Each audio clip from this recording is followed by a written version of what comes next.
The President and the Vice President. A new lesson of civics. Lesson number 2. The President and the Vice President. What are the qualifications required to be the President of India? What are the minimum qualifications required to be the President of India? Now I am going to teach you. The first one, what qualifications required for the elections of the President. Number 1,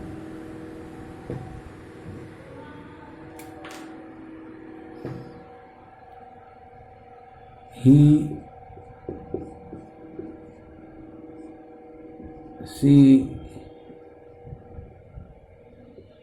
must complete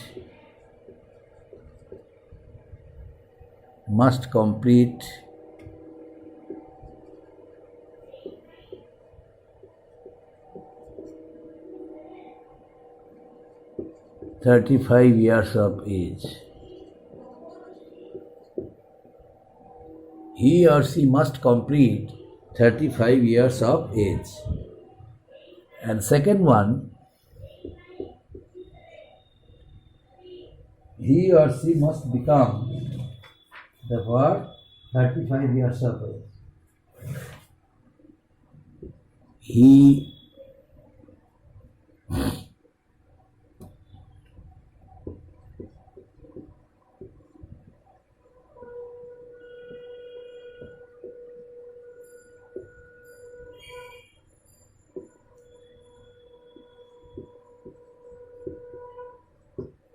He oblique she must become an Indian. And next one,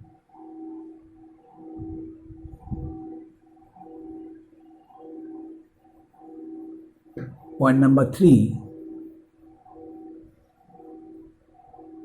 qualification number 3,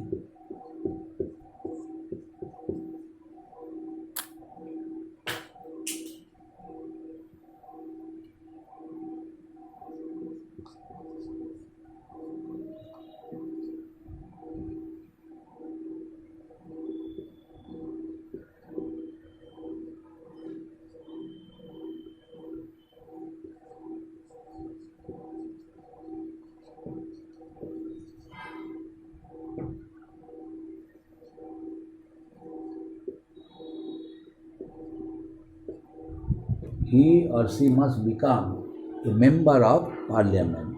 That means he or she must become an MP, means member of parliament. And these are the 3 important points required to be the President of India. And next one,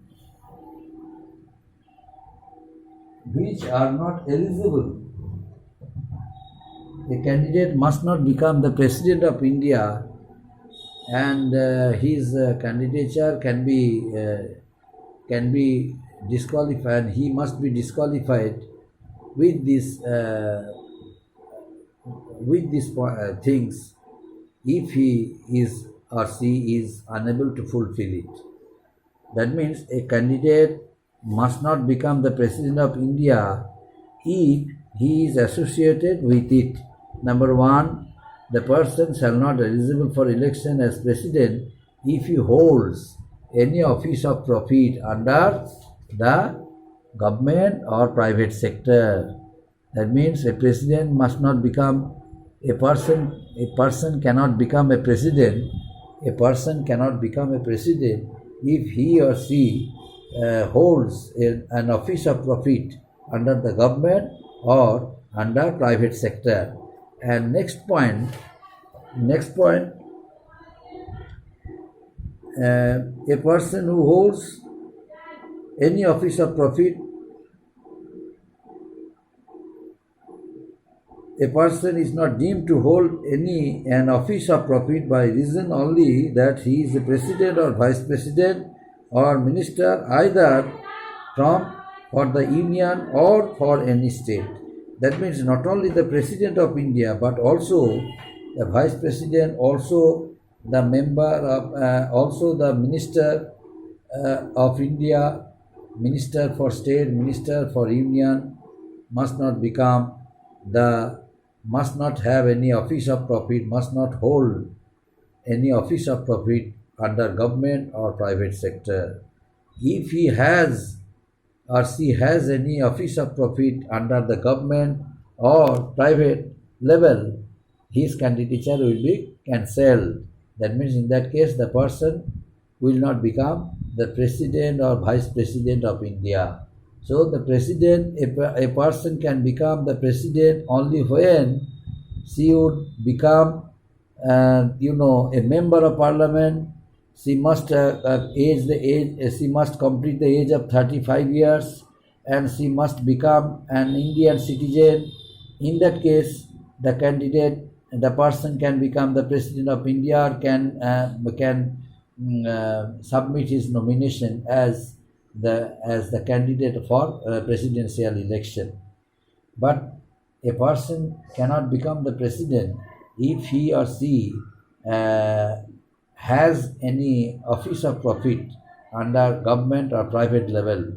That means he or he must not hold any office of profit under government or private level, private sector. And this is also applicable for not only president, but also applicable for vice presidential election and other ministers, election for other ministers also. So a minister of a state, a minister of cabinet, a minister of council minister cannot become minister if he or she has any office of profit under government or private level. Not only the president or vice president, but ministers for state, ministers for union, minister for council and cabinet also is responsible to maintain this system. Otherwise, the person cannot become the minister of state, minister of parliament, minister of cabinet, or president or vice president. So these are the minimum qualifications required to be the president of India, and these are the restrictions imposed for them not to be associated with it. If someone is associated with it, his candidature will be cancelled. And next point, composition of electoral college. Composition of electoral college.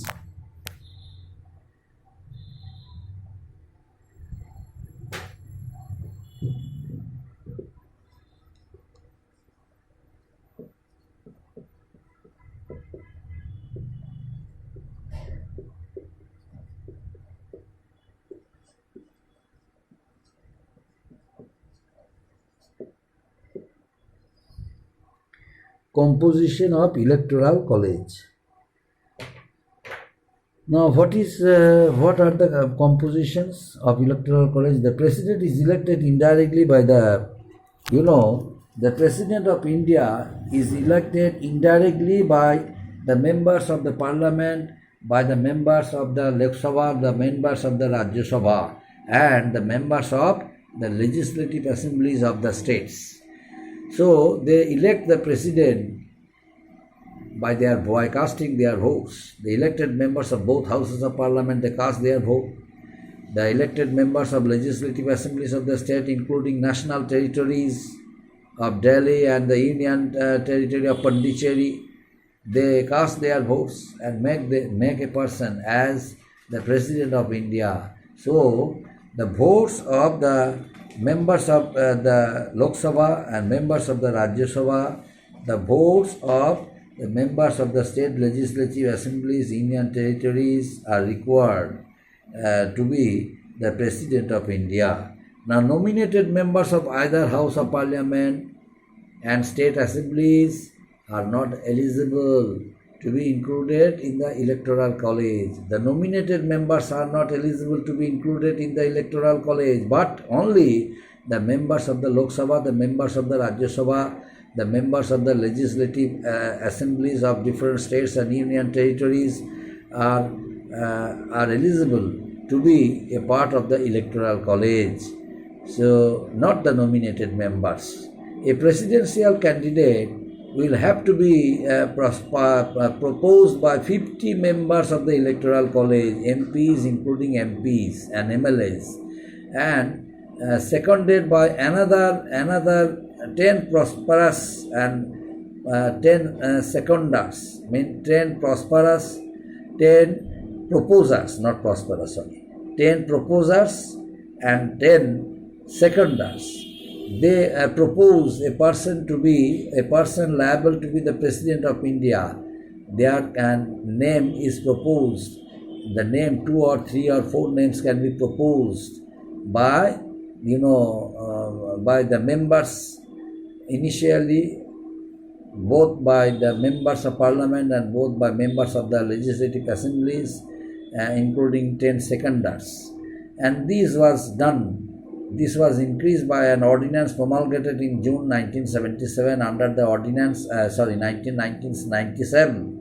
Under the promulgation of 1997, it became an act of parliament according to which the ordinance is passed. Anyway, the ordinance also raised the security deposit of a candidate for the presidential election from 2,500 to 15,000.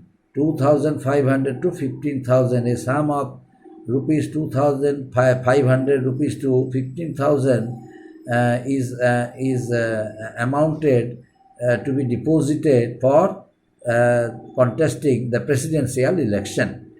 And now, manner of election. Although it is not, this part is not a part of syllabus of council, but still, for your better understanding, I shall explain certain points. Only first paragraph.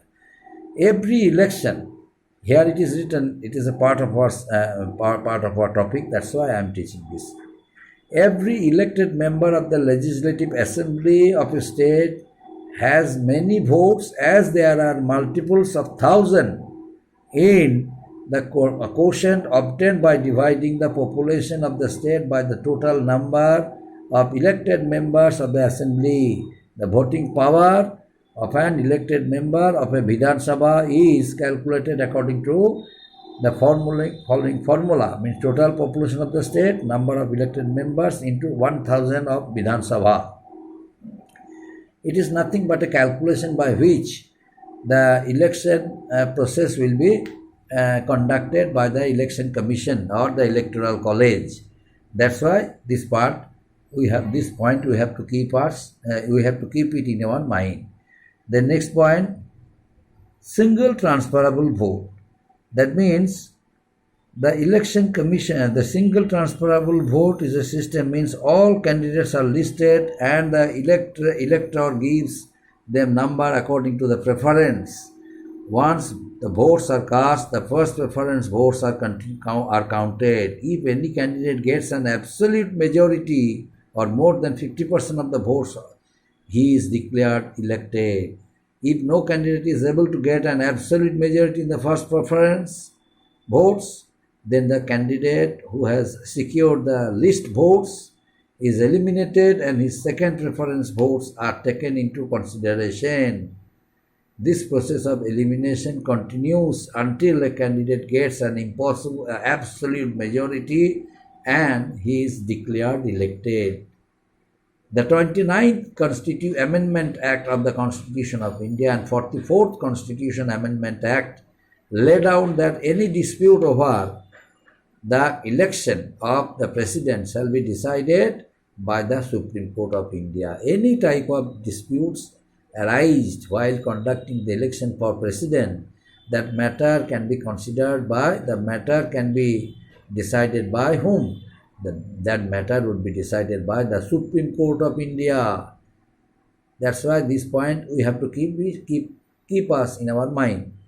Since we are teaching this lesson, the presidential election, the president and the vice president, that's why this point also is important to be kept in our mind. Next one, reason for indirect election. The Prime Minister, the Council of Ministers, they are elected directly. But why is that system for the President of India, Vice President of India, the election, indirect method of election is followed, is adapted? It follows a system of indirect election for the President and the Vice President. Why? If the President was to be elected directly by the people, he could become a rival center of power to the Council of Ministers. This would be against the parliamentary system with ministerial responsibility. As Jawaharlal Nehru said in the Constituent Assembly, we could not have a directly elected president and not give him real powers. That means a president, if any president would be allowed to be elected directly. If any president is elected directly, in that case, there would be a tug of war. There would be contradiction between two powers, the power of the president and the power of the prime minister. In our constitution and constitutional procedure, the prime minister is the legislative head of the country and the president is the nominal head of the country. That's why the indirect method of election is followed for the president and the vice president. The president cannot be elected directly, but indirectly. But the prime minister, council of ministers, and other ministers, they can be elected directly by the votes of the people. But the president is elected indirectly through the electoral votes, by the electoral college and through single transferable vote. Is it clear? The next point, since the membership in the two houses of parliament was likely to be nominated by one party, election of the president merely by a majority of members of the union, parliament could make him a nominee of such a president could not represent the constituent states of the union. That means a president can be elected, that means the name or proposal or a candidate of a president can be proposed by any political party. That means the ruling party. The ruling party can propose the name of a president for election. The ruling party has the right to propose the name of a candidate to be the President of India or as the candidate of the presidential election. But since he will become the president for the whole nation, it is the first and foremost duty to vote, to conduct election indirectly through electoral college by the members of different parties of India. That means the members of different parties of the Lok Sabha, the members of different parties of the Rajya Sabha, the members of different parties of legislative assemblies or union territories, they cast their votes in support of a candidate who is supposed to be the President of India. That's why it is very important to choose a candidate who is eligible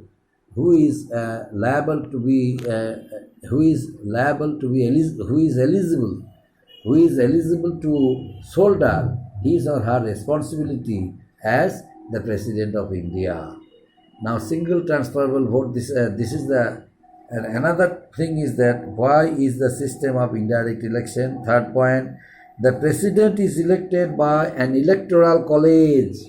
The President is elected by an electoral college. In India, the electoral college consists of two houses of parliament and legislative assemblies of the states. Such an electoral college would make the President the elected representative of the whole nation with a clear voice given to the states as well. That means the President is elected by an electoral college an electoral college consists of members of parliament, means members of legislative, members of Lok Sabha, members of the Rajya Sabha, and members of the legislative assemblies and union territories. They cast their votes in support of a candidate who is supposed to be the president of India and who is extraordinarily good, chosen by the ruling party, is extraordinarily good in his education, in his culture, in his family status, in his nature, character. That very candidate is generally chosen as the president of India by the votes of the members of the Rajya Sabha, members of the Lok Sabha, the members of the legislative assemblies of different states of India, the members of the union territories. So these are the members who constitute the electoral college and cast their votes in order to make one person the president of India. That's why this process followed indirect process. The process followed is indirect process. A person can become the president indirectly, not by the direct votes of the people of India, but only by the members of legislative council of different states, members of union territories, members of the Rajya Sabha, members of the Lok Sabha. Only this much candidates, by casting their votes, they elect their president through the electoral college. Up to this, my dear. Next day, the remaining points. Thank you.